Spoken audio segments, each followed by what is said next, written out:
Welcome to Relaxed Reddit Readings. Today we have 4 Reddit stories for you. Reddit stories that'll make you question human nature.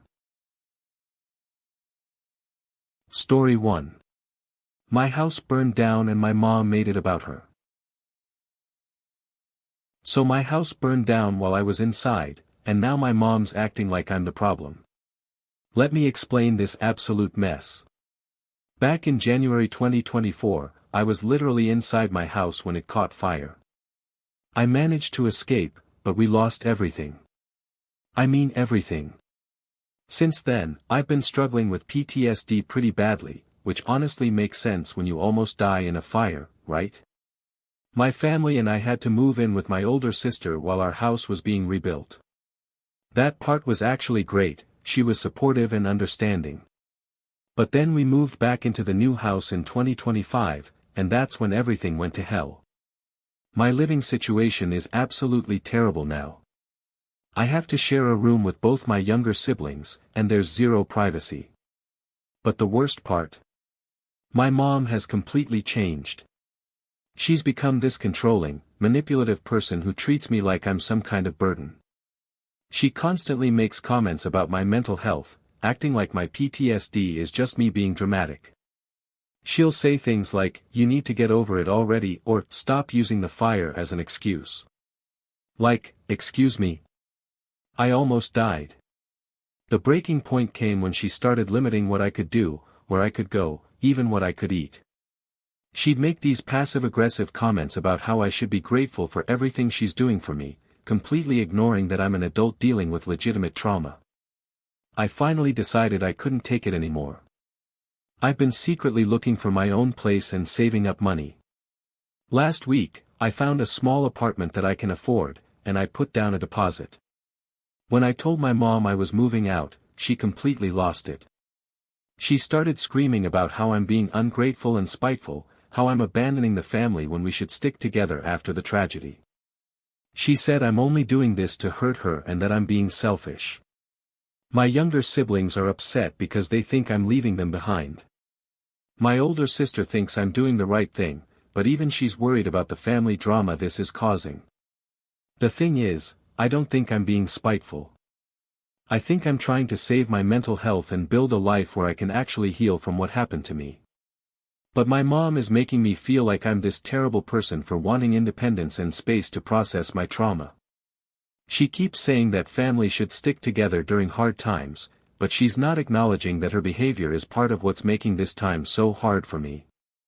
I'm supposed to move out next month, and the tension in the house is absolutely unbearable. Everyone's walking on eggshells, and I'm starting to wonder if I'm making a huge mistake. But every time my mom makes another comment about my PTSD or tries to control some aspect of my life, I remember why I need to get out. Am I really being spiteful here, or am I just trying to survive? If you're enjoying these stories, hit that like button and let me know in the comments which story you relate to the most. Story 2. I accidentally proved my friend is way too careless online. So I'm about to do something that might completely ruin my friendship, but I think it's for her own good. Here's the situation. I have this friend who's absolutely obsessed with becoming a famous influencer. She's constantly posting about her life on every platform you can imagine. Now, I've told her multiple times to be more careful about what she shares online, but she completely ignores me every single time. It's like my warnings go in one ear and out the other. The thing is, she's been posting some really concerning stuff lately. She's made multiple posts from her bedroom that show these recognizable landmarks through her window. Anyone with half a brain could figure out exactly what city we're in just from those posts. Then yesterday, she posted a TikTok of herself at work. At her actual workplace. With the company name visible and everything. That's when I had this idea that's either brilliant or absolutely terrible. I realized it would probably be pretty easy for me to figure out exactly where she lives, works, maybe even her daily schedule, just from all the information she's posted online. So I'm thinking about actually doing it. Like, really doing the detective work and compiling everything I can find about her using only her public posts. Then I'd present it all to her in this organized collection, showing her exactly how much personal information she's putting out there and how easy it was for me to piece together her entire life. The goal would be to shock her into understanding how dangerous this is. I mean, if I can figure all this out as her friend, imagine what a creepy stalker could do with the same information. She clearly doesn't believe me when I just tell her to be more careful, so maybe seeing the actual evidence of how exposed she is would finally wake her up. But here's where I'm worried I might be crossing a line. To make this really effective, I'd have to go pretty deep. I'm talking about finding her exact address, her work schedule, maybe even personal details about her family or relationships. Basically, I'd have to become the thing I'm trying to warn her about. And then there's the question of how she'd react. She might see this as a huge violation of her privacy, even though technically I'm only using information she's made public.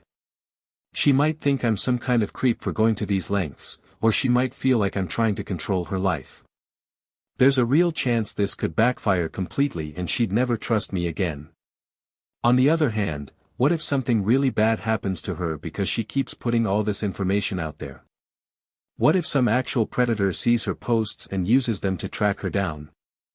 I'd never forgive myself for not doing everything I could to warn her. But is this really the right way to do it?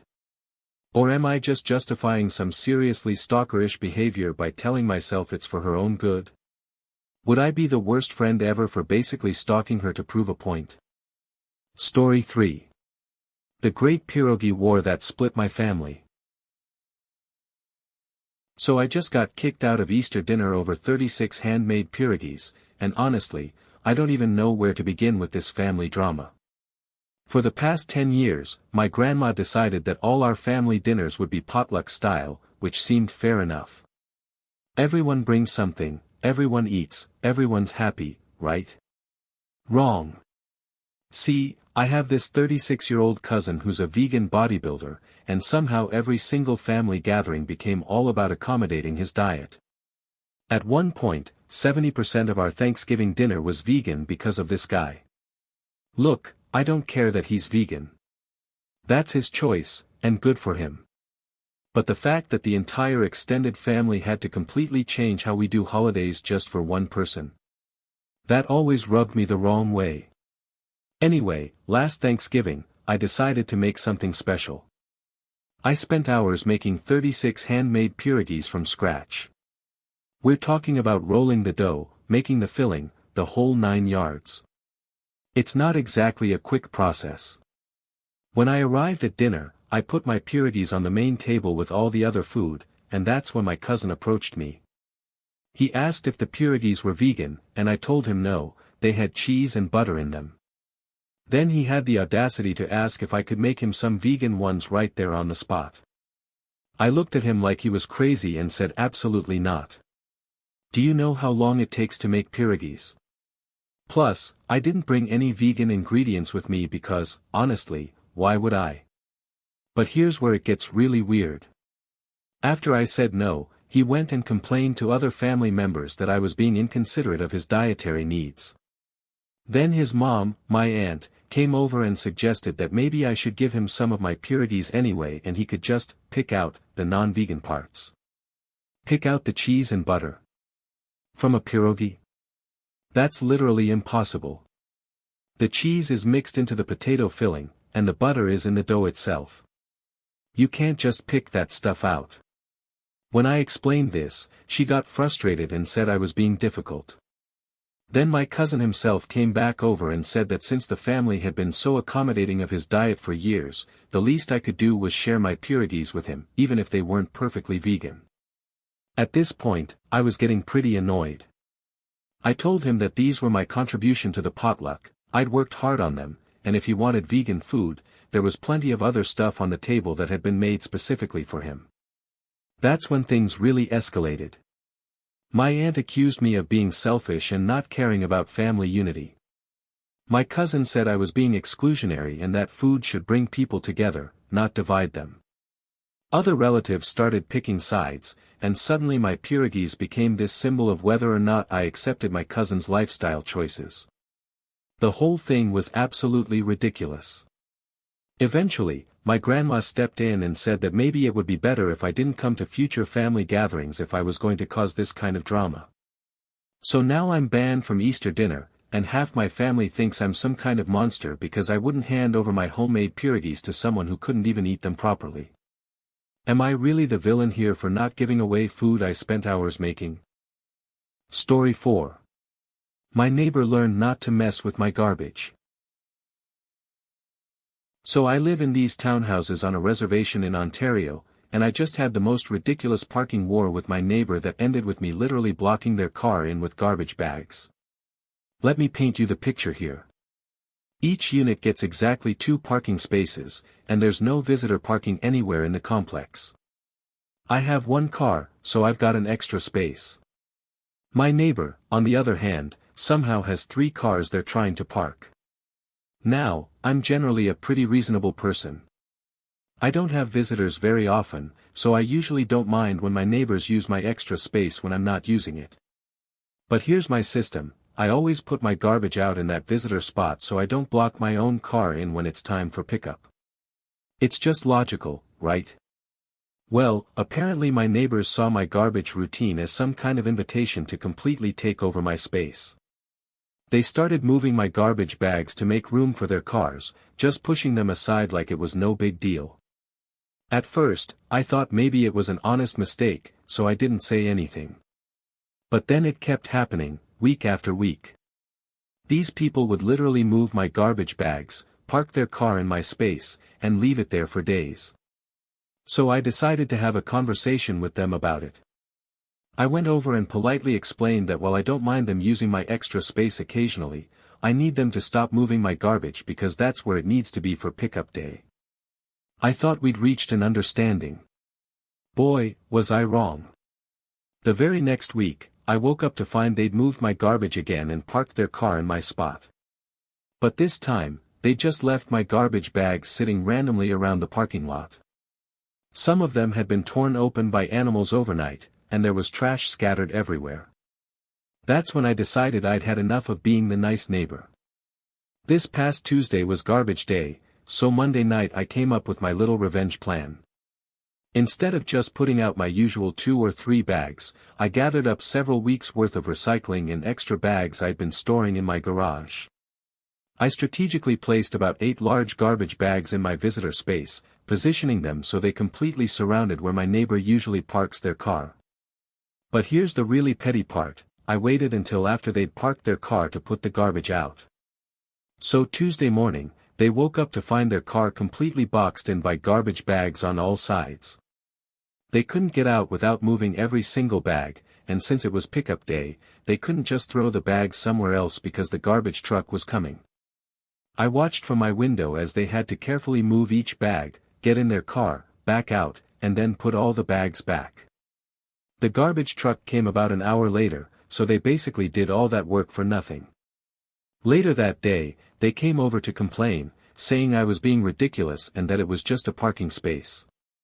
I told them that's exactly my point: it's just a parking space, so why couldn't they respect the fact that it's mine and stop moving my garbage? They called me petty and said I was escalating things unnecessarily. But you know what?